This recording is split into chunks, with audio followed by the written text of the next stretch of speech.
Welcome to the enchanting and enigmatic city of Paris, where the beauty of the past intertwines with the whispers of the paranormal. In the heart of this historic metropolis lies a realm where the ordinary mingles with the extraordinary, and the veil between the living and the beyond is tantalizingly thin. In this intriguing city, two iconic places emerge as focal points of paranormal interest. The ancient catacombs, housing the remains of countless Parisians from bygone eras, and the renowned Père Lachaise cemetery. Do these places indeed harbour supernatural presences? And if so, who are the entities that linger within their depths?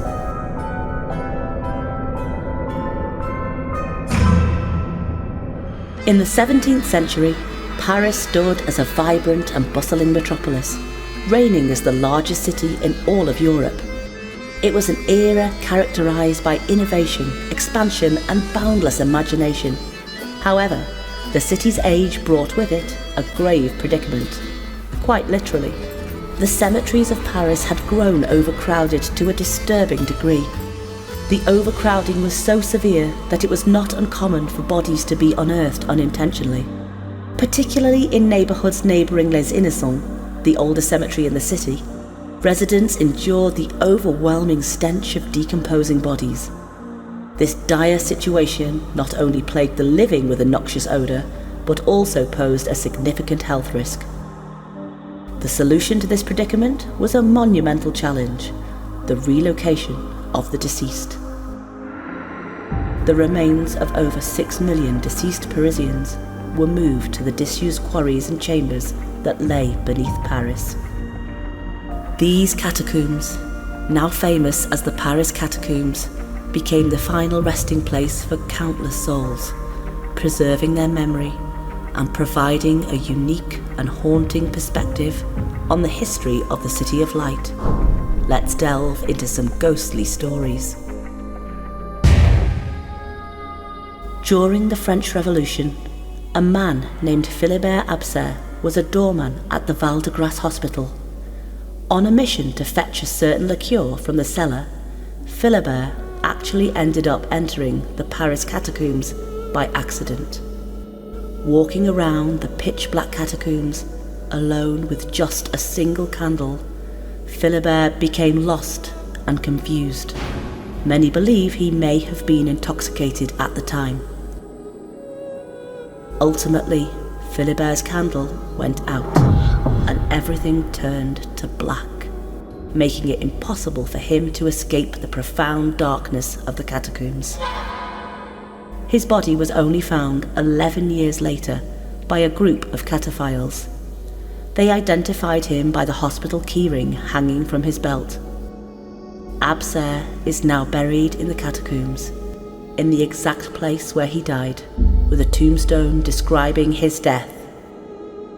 Cataphiles and catacombs folklorists say that every November the 3rd, Philibert's ghost haunts the labyrinth of the catacombs.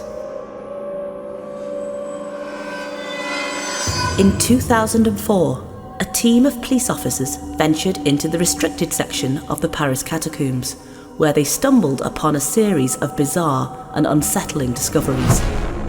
Initially, they encountered an unusual setup: a PA system emitting pre-recorded guard dog barking sounds. Their exploration then led them to 3,000 square feet of interconnected galleries ingeniously wired for telephones through pirated electricity sources. As they delved deeper, the officers uncovered even more astonishing surprises.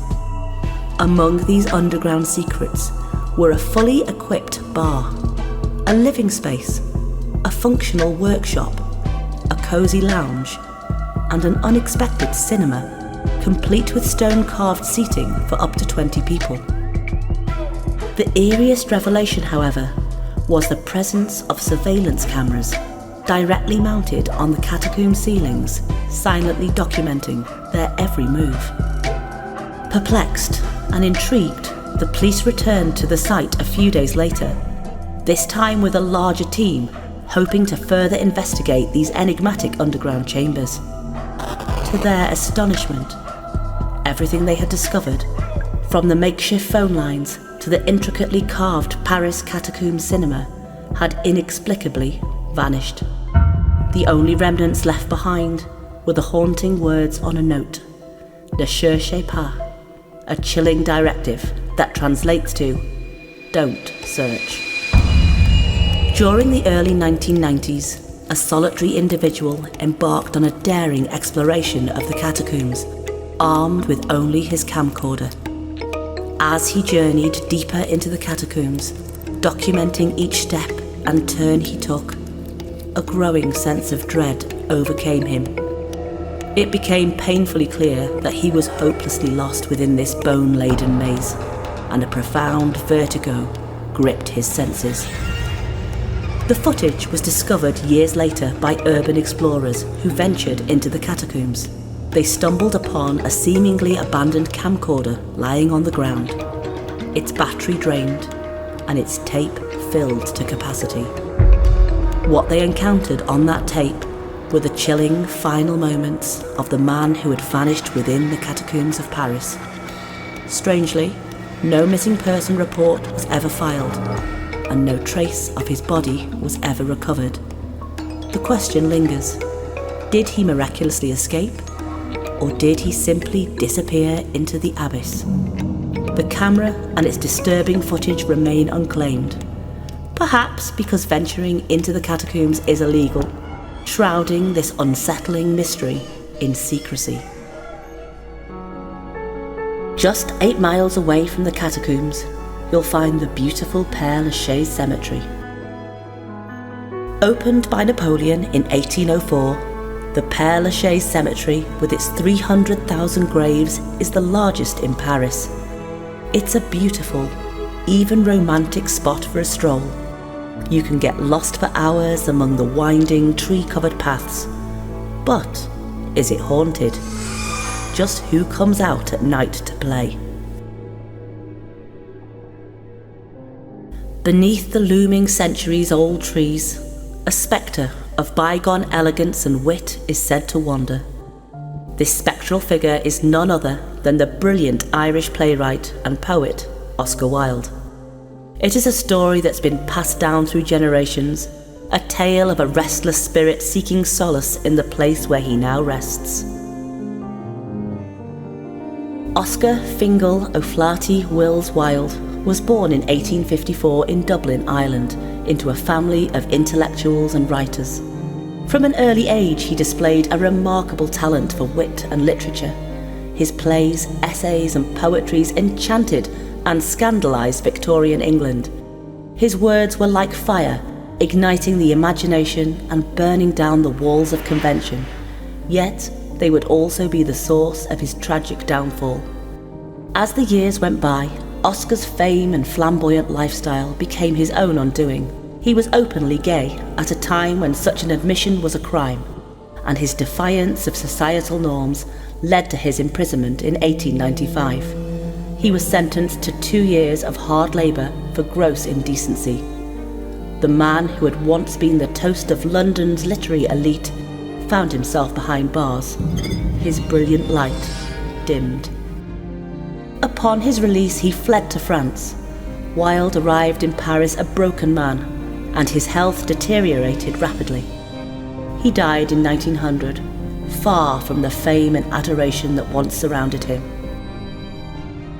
Legend has it that his ghost can often be seen near his tomb, an extravagant monument adorned with a striking, sorrowful angel.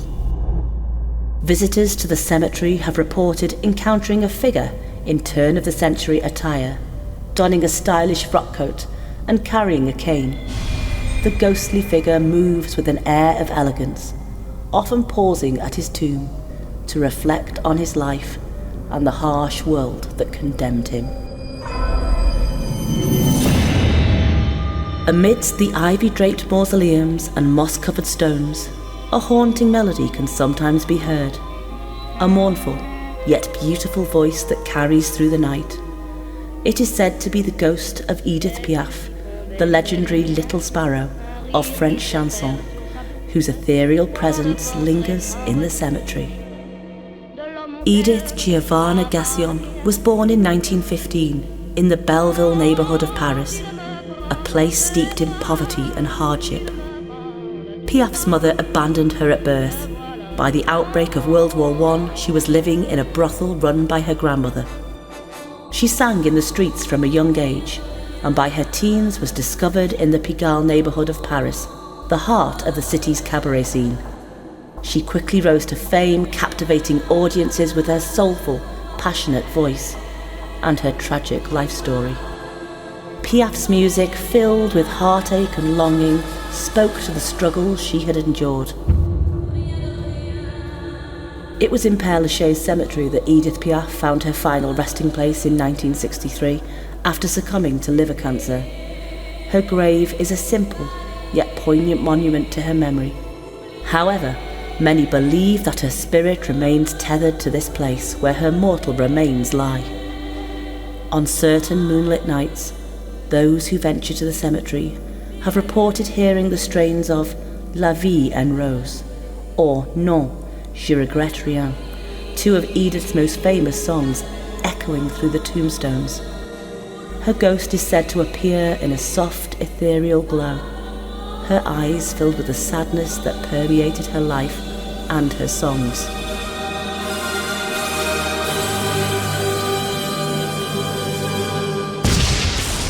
Our final ghost story here relates to the most well-known and visited grave within Père Lachaise cemetery, that of Jim Morrison, lead singer of The Doors. James Douglas Morrison was born in 1943 in Melbourne, Florida, and grew up to be one of the most iconic and influential rock musicians of the 20th century. With his mesmerising poetry, electric stage presence, and hauntingly charismatic voice, Morrison became a cultural icon of the counterculture and the psychedelic era. His songs such as Light My Fire and Riders on the Storm continue to captivate listeners even decades after his passing. Morrison was known not only for his musical prowess, but also for his wild, rebellious lifestyle.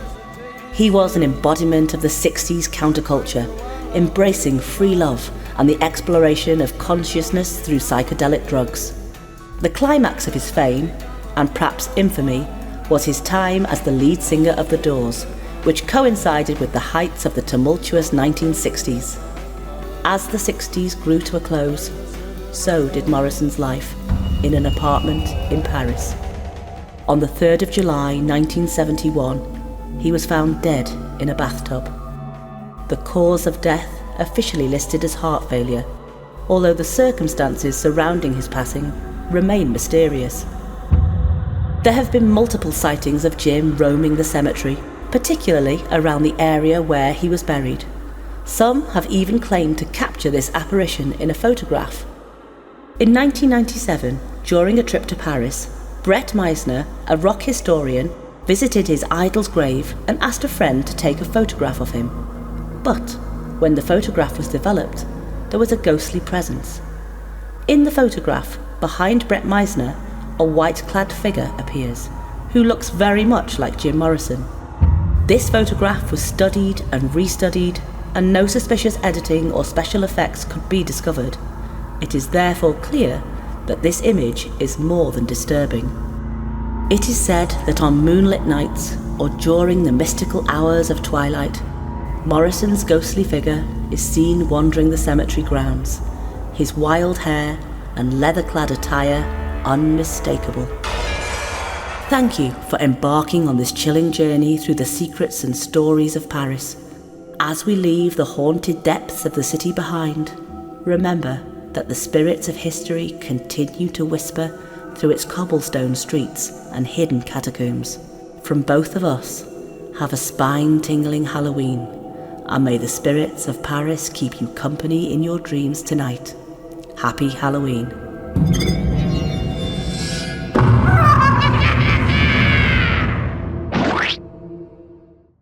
What do you call a fat pumpkin? I don't know. A plumpkin.